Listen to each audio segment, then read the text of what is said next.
দাবি নিয়ে আমরা রাজু ভাস্কর্যে সমাবেশ করে আমাদের সেই সমাবেশ আমরা এনসিডিবি ভবনে আমরা যাচ্ছিলাম এবং সেখানে আমাদেরকে আটকে দেওয়া হয়। মানে আমাদের যে একটা নিজেদেরও কথা বলা, নিজেদের ওপিনিয়ন প্রকাশ করার সুযোগ রয়েছে, সেই জিনিসটাই আমাদেরকে সেখানে আটকে দেওয়া হয়। স্টুডেন্ট ফর সভরাইনটি নামে একটা অর্গানাইজেশন, তারা সেখানে আমাদের পূর্বে সেখানে অবস্থান করে এবং আপনারা সবাই ভিডিও ফুটেজে দেখেছেন ভালোভাবে যে তারা পূর্ব প্রস্তুতি নিয়ে গিয়েছিল আমাদেরকে হামলা করার। তারা স্ট্যাম্পের, ক্রিকেটের যে স্ট্যাম্প, সেই স্ট্যাম্পে তারা দেশের পতাকাকে টানিয়ে নিয়ে গেছিল এবং সেই স্ট্যাম্প দিয়ে তারা আমাদেরকে আঘাত করে এবং আমিও সেখানে একজন ছিলাম যে সেইখানে আঘাতের শিকার হয়েছে। আমার কাঁধে 2টা লাঠি পড়েছিল সেদিন।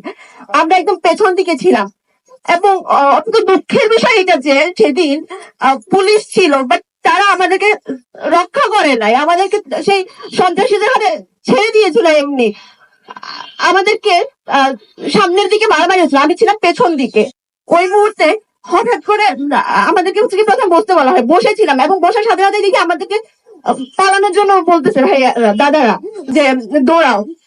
এমন অপ্রস্তুত হয়ে গিয়েছিল, আমি যখন পেছন ফিরে তাকাই দৌড়ানোর জন্য তখন দেখি যে পেছন দিকে পুলিশরা হচ্ছে কি আমাদের মানে তাদের যে সরঞ্জাম সেই সব নিয়ে তারা আসছিল আমাদের দিকে।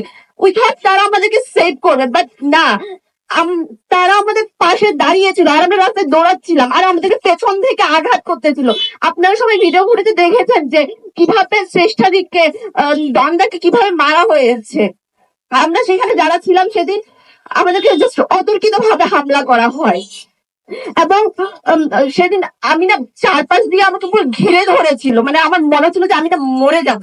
বাট ওই মুহূর্তে ওইখানে দোকান থেকে বেশ কয়েকজন, মানে আমি যে জায়গায় আটকে গিয়েছিলাম তার সামনে একটা হচ্ছে আপনার কাপড়ের দোকান ছিল, স্টোর ছিল, সেখান থেকে লোকেরা এসে চারপাশে যে আমাকে ঘিরে ধরে সেখান থেকে তারা আমাকে বের করে নিয়ে যায় এবং ওইখানে আমাকে বের করার সময় মানে ওইখানে যে চারপাশে যারা সন্ত্রাসীরা ঘিরে ছিল আমাকে, সেখান থেকে বের করার সময় একটা লাঠি হচ্ছে কি ওই স্টোরে একটা ভাইয়ার হাতে লাগে, উনি আমার বদলে ব্যথা পান।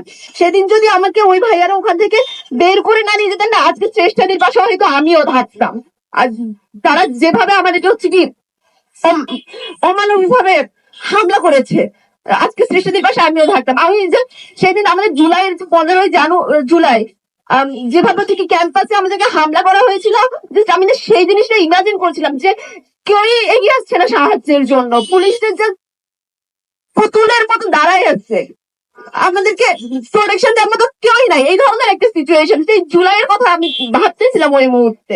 মানে এই ধরনের আমাদের কিছু ঘটনা আমাদের সাথে ঘটেছে, আমরা জাস্ট স্টিল ট্রমাটাইজ। যখন ভিডিও গুলো দেখি জাস্ট মনে হয় যে এখান থেকে আসলে বেঁচে নিচ্ছি জীবন নিয়ে, কতটা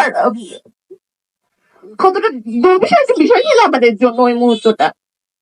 আর দেখেন আপনার ভিডিও গুলিতে প্রত্যেকটা মানুষকে চেনা যায় যে কারা অ্যাকচুয়ালি আমাদেরকে অ্যাটাক করছে, কারা মারছে, কিন্তু শুধুমাত্র যারা হচ্ছে কি 2জনকে তারা অ্যারেস্ট করেছে। স্টিল আমরা খবর পেয়েছি যে তারা 2জনকে অ্যারেস্ট করেছে, যে 2জন আপনার ভিডিও ফুটেজের সামনে এসে জাস্ট মাথায় অভিনয় করার মতো ব্যান্ডেজ বেঁধে মিডিয়ার সামনে এসে কথা বলছে, তাদেরকে অ্যারেস্ট করা হয়েছে। কিন্তু বাকি প্রত্যেকটা মানুষকে কিন্তু ভালোভাবে আইডেন্টিফাই করা যাচ্ছিল যে যারা কারা সেখানে ছিল, কিন্তু আমরা এখনো কোনো ধরনের ফ্রুটফুল কোনো সমাধান পাই নাই, কোনো স্টেপ আমরা দেখতে পাই না, শুধুমাত্র সেই 2জনকে অ্যাটাক করা ছাড়া।